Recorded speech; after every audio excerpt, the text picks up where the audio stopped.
नमस्ते साथियों, मैं सोनू आर्य और आप देख रहे हैं बोल हिंदुस्तान। स्वागत है आप सबका।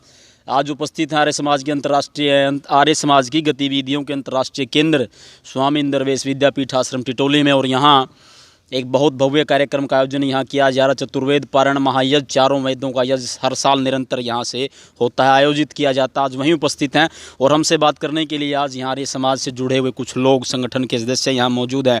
आदरणीय भाई रमेंद्र आर्य जी, जो कि आर्य समाज के कार्यकर्ता भी, उपदेशक का काम भी करते हैं और इधर उधर जाकर के आर्य समाज को के भजनों के द्वारा युवा पीढ़ी को संस्कार देने का कार्य आप कर रहे हैं। आइए उनसे बात करते हैं आर्य समाज को लेकर के। तो सबसे पहले तो भाई साहब आपका स्वागत है।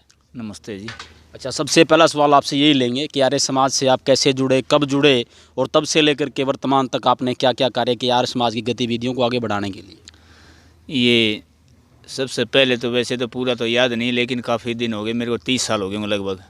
जब मैं 10-11 साल का था, बचपन से ही जुड़ा हुआ हूँ। और स्वामी इंद्रवेश जी, आर्यवेश जी, जब आर्यवेश जी ने संन्यास भी नहीं लिया था, तब से काफ़ी पहले से जुड़े हुए हैं। मेरा गाँव खरखड़ा है और मैं व्यायाम शिक्षक के तौर पर भी काफ़ी दिनों काम किया मैंने, और भजनों के माध्यम से भी काम किया। और अब भी फ़िलहाल जैसे मेरी साधना में रुचि है, उस हिसाब से मैं यहाँ हर साल आने का कोशिश करता हूँ, कभी नहीं भी आ जाता। अच्छा, यदि जो है बात करें वर्तमान की, अगर बात करें 1875 में ऋषि दयानंद ने जो आर्य समाज की स्थापना की, तब से लेकर के आज तक आर्य समाज बेहद प्रासंगिक रहा। आर्य समाज की मान्यताएं बेहद जो है प्रासंगिक रही। ऋषि दयानंद ने जब गठन किया आर्य समाज का, उस समय राष्ट्र पराधीनता की बेड़ियों में जकड़ा हुआ था और तब से लेकर के वर्तमान तक आर्य समाज ने बेहद ऐतिहासिक कार्य की, ऐसी ऐसी भूमिकाएँ अदा की जो आर्य समाज के अलावा कोई अन्य संगठन नहीं कर सकता था। वर्तमान में आर्य समाज आज जहाँ खड़ा है, उसको आप कितना प्रासंगिक मानते हैं? आज आर्य समाज की राष्ट्र निर्माण में क्या भूमिका है? आज भी राष्ट्रीय निर्माण में आर्य समाज की बहुत बड़ी भूमिका है। लेकिन मेन बात यह है कि जो राजनीतिक पार्टियां हैं, ये इन्होंने आर्य समाज का इनमें फूट डाल करके आर्य समाज को कंडेम किया है।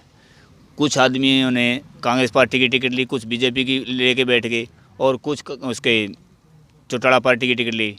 इन्होंने राजनीतिक पार्टियों वालों ने कांग्रेस आर्य समाज में फूट डाल करके आर्य समाज को कंडेम कर दिया, और जिसका हानि जो है आर्य समाज को उठानी पड़ी है। लेकिन फिर भी आर्य समाज आज भी बहुत काफ़ी काम कर रहा है। कोई भी संगठन इतना काम नहीं कर रहा जितना काम आर्य समाज कर रहा है। और ख़ासकर पाखंड के खिलाफ, शिक्षा के खिलाफ और जो अंधविश्वास के खिलाफ जो आर्य समाज काम कर रहा है, ऐसा कोई संगठन नहीं है। आज भी खूब काम कर रहा है। अच्छा, यदि आपकी बात की जाए तो आप प्रचार क्षेत्र में मतलब कहाँ कहाँ तक गए हैं? उपदेशकों के माध्यम से आपने कहाँ कहाँ प्रचार किया है? और जब आप प्रचार करने के लिए जाते हैं, लोग कैसे सुनते हैं? लोगों का जो है आर्य समाज के प्रति क्या रुझान होता है?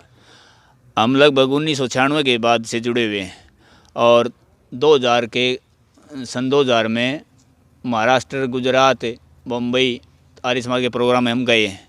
तो मैं व्यायाम शिक्षक के तौर पे मैंने काम किया, खूब कैंप भी लगाए, कैथल, जींद, सोनीपत, उसमें इधर उधर मतलब नैनीताल वगैरह भी। तो आर्य समाज ने काफ़ी काम किया है, आज भी कर रहे हैं। और हम प्रचार के माध्यम से जाते हैं, लोगों में ऐसी बात नहीं, खूब इज्जत आज भी है, आज भी काम कर रहे हैं, खूब आर्य समाज काम कर रहे हैं। अच्छा, युवा पीढ़ी की अगर बात करें, सबसे बड़ी दिक्कत राष्ट्र की यही है कि सरकारें बहुत बड़े बड़े रोड मैप तो बना करके दे देती, परंतु सबसे बड़ी आवश्यकता जो है वो यही है कि युवाओं को किस प्रकार संस्कारित किया जाए। उनको संस्कार देने के लिए किसी संगठन के पास, किसी सरकार के पास कोई रोड मैप नहीं है। और यही दुर्भाग्य रहा राष्ट्र का कि देश की युवा पीढ़ी जो 67% जो आबादी थी, उसको हम सही रास्ते के ऊपर डाल नहीं पाए, और इसलिए राष्ट्र जो है आज महज विकासशील देशों की श्रेणी में खड़ा, विकसित नहीं हो पाया। क्या कहेंगे आप? इसमें सबसे बड़ा कारण ये, जैसे हम आर्य समाज के प्रोग्राम देखते हैं, इसमें ज़्यादातर बड़ी उम्र के लोग आते हैं और उनके संस्कार पक चुके, उनके ऊपर कोई असर नहीं होने वाला। मेरी ये जहाँ तक सोच है, ये सोच है कि स्कूलों में जाना चाहिए। छोटे बच्चों को लो, कम से कम भी जैसे 10-11 साल के बच्चे हैं, वहाँ से शुरुआत करो। और हर महीने हर स्कूल को कम से कम भी 6 महीने में तो उस स्कूल में दोबारा नंबर जरूर जा लेना चाहिए। ये उपदेशक भी जाएँ, भजनोपदेशक भी जाएँ, और आर्य समाज की शिक्षा स्कूलों के माध्यम से दे। और बच्चों को, माँ बाप भी अपने बच्चों को सिखाएं। जब तक छोटे बच्चों को हम संस्कार नहीं देंगे, समाज बदलने वाला नहीं है। समाज में मैं देखता हूँ कभी कहीं भी जा ले, बड़े बड़े आदमी अपने बच्चों को नहीं लेके आते, और इस हिसाब से ना नौजवानों की रुचि भी कम है और बच्चों की भी कम है। उनकी रुचि बढ़ाने के लिए हमें सबसे पहले अपने बच्चों को लेके आना पड़ेगा। अच्छा, अंतिम जो है सवाल आपसे चलते चलते मैं ये कर लेता हूँ। आप खरखड़ा से आते हैं। खरखड़ा गांव जो है बड़ा विशेष गांव भी है। किसान आंदोलन का मुद्दा वर्तमान में सबसे बड़ा है और काफ़ी लंबे समय से जो है किसानों की आवाज़ को निरंतर हम बुलंद करने में लगे हुए हैं। और बोल हिंदुस्तान को भी विशेष तौर पर हमने इसीलिए खड़ा किया ताकि जो गोदी मीडिया जो बन चुकी है उसको जवाब दिया जा सके और वास्तविक जो बातें वो आम जनता तक पहुंचाई जा सके। तो आपके गांव का जो है वो किसान आंदोलन में क्या विशेष योगदान है, क्या आप लोग कर रहे हैं? मेरा गांव खरकड़ा है और महम चौबीसी का गांव पड़ता है। ये हमने जब से यहाँ किसान आंदोलन चला है अपने गांव में टेंट लगा रखा है और आने जाने वाले जो किसान आंदोलन के लोग हैं पंजाब से खासकर आते हैं, हमारे गांव पंजाब के रास्ते पे पड़ता है, तो उनके लिए हमने भंडारा शुरू कर रखा है। चाय पानी खाने पीने का रहने का पूरी व्यवस्था है। और गांव से मिल करके पूरी 36 जात ने पूरे भाईचारा मिल करके सब ने चंदा इकट्ठा कर गया और कम से कम भी 20-25 लाख रुपए चंदा इकट्ठा किया। कुछ लोग तो रोज़ाना मतलब जैसे दिल्ली भी सामान पहुँचाया, दूध फल वगैरह, और वहाँ गांव में भी सेवा करते, उसमें लंगर चलता है, पूरी साग पूरी और सब्जी जो चाय पानी नाश्ता सब कुछ चलता है उसमें। काफ़ी दिन पूरा गांव पूरा सहयोग दे रहा है इसमें और किसानों के साथ हैं, सारा गांव मिल करके कर रहा है। तो साथियों, ये आर्य समाज के कुछ सदस्य आदरणीय भाई रामेंद्र जी और मेरे साथ यहाँ उनसे पहले मैंने बात की छात्र गांव से आर्य समाज के कुछ सदस्य और किसान हमारे साथ यहाँ मौजूद थे। उनसे हमने आर्य समाज से जुड़े हुए मुद्दों के ऊपर भी बात की और किसान आंदोलन से जुड़े हुए मुद्दों के ऊपर भी बात की। बहरहाल देखते रहिए बोल हिंदुस्तान।